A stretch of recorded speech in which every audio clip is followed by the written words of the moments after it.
সালামু আলাইকুম। দেশের বিভিন্ন অঞ্চলে হামের প্রকোপ দেখা গিয়েছে। হাম থেকে আপনার শিশুকে সুরক্ষিত রাখতে কিছু নিয়মকানুন মেনে চলতে হবে। আপনার শিশুর শরীরে কি জ্বর এবং লাল দানাদার ফুসকুড়ি রয়েছে? তবে এটি হাম হতে পারে। হাম হাম হলো এক ধরনের ভাইরাসজনিত সংক্রমিত একটি রোগ যা শিশুর প্রতিরোধ ক্ষমতা সাময়িকভাবে নষ্ট করে দেয়। হামের লক্ষণগুলো কি কি?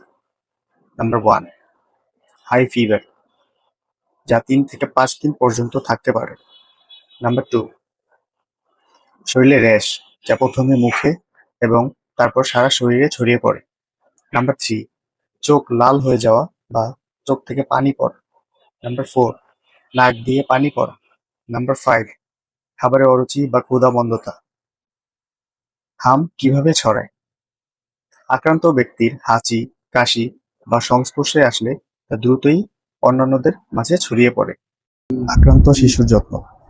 হামে আক্রান্ত শিশুর খাবার, পানি এবং অন্যান্য পরিচর্যা অব্যাহত রাখতে হবে। যে সকল শিশু বুকের দুধ পান করে তাদেরকে নিয়মিত বুকের দুধ পান করান। ভিটামিন এ সমৃদ্ধ পুষ্টিকর খাবার খাওয়ান, যেমন গাজর, মিষ্টি আলু, মিষ্টি কুমড়া, পেঁপে, পালং শাক। এগুলো নিয়মিত শিশুকে খাওয়ান। আপনার শিশুকে পর্যাপ্ত পরিমাণে পানি খাওয়ান। আপনার শিশু হামে আক্রান্ত হলে করণীয় কি? আক্রান্ত শিশুকে অন্যদের থেকে আলাদা রাখুন। আক্রান্ত শিশুর পরিচর্যা করার সময় নিজের সুরক্ষার জন্য মাস্ক ব্যবহার করুন। আপনার শিশুকে দ্রুত নিকটস্থ স্বাস্থ্যকেন্দ্রে নিয়ে যান এবং ডাক্তারের পরামর্শ নিন। একটা কথা মনে রাখবেন, ডাক্তারের পরামর্শ ছাড়া শিশুকে কোনো রকমের ওষুধ খাওয়ানো যাবে না।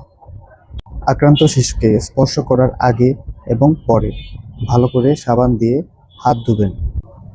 সুরক্ষার উপায়। কারা বেশি ঝুঁকিতে? যাদের এখনো হাম হয়নি এবং যারা ছোট শিশু কোনো হামের টিকা নেয়নি, তাদের ঝুঁকি সবচেয়ে বেশি। হাম প্রতিরোধের একমাত্র কার্যকর উপায় হলো সময় মতো শিশুর টিকা গ্রহণ নিশ্চিত করা। শিশুর বয়স 9 মাস পূর্ণ হলে হাম রুবেলা ভ্যাকসিনের প্রথম ডোজ এবং 15 মাস পূর্ণ হলে ভ্যাকসিনের দ্বিতীয় ডোজ নিশ্চিত করতে হবে। যে সকল শিশুর বয়স এখনো 2 বছর হয়নি, তাদেরকে অতি দ্রুত এই ভ্যাকসিন গ্রহণ নিশ্চিত করতে হবে। নিয়মিত টিকাদান কার্যক্রমে শিশুর হাম রুবেলার টিকা দেওয়া হয়। আপনার নিকটস্থ ইপিআই টিকাদান কেন্দ্রে শিশুর সময় মতো টিকা দিন। মনে রাখবেন যে সম্পূর্ণ সুরক্ষা পেতে হলে আপনার শিশুকে অবশ্যই সময় মতো এই 2 ডোজের টিকা দিতে হবে। হামের সংক্রমণ রুখে দিতে আপনার দ্রুত পদক্ষেপ অত্যন্ত জরুরি। আপনার শিশুকে সুরক্ষিত রাখতে অনুগ্রহ করে কাঙ্ক্ষিত আচরণগুলো মেনে চলুন এবং অন্যকে জানিয়ে দিন। সবাইকে ধন্যবাদ। আসসালামু আলাইকুম।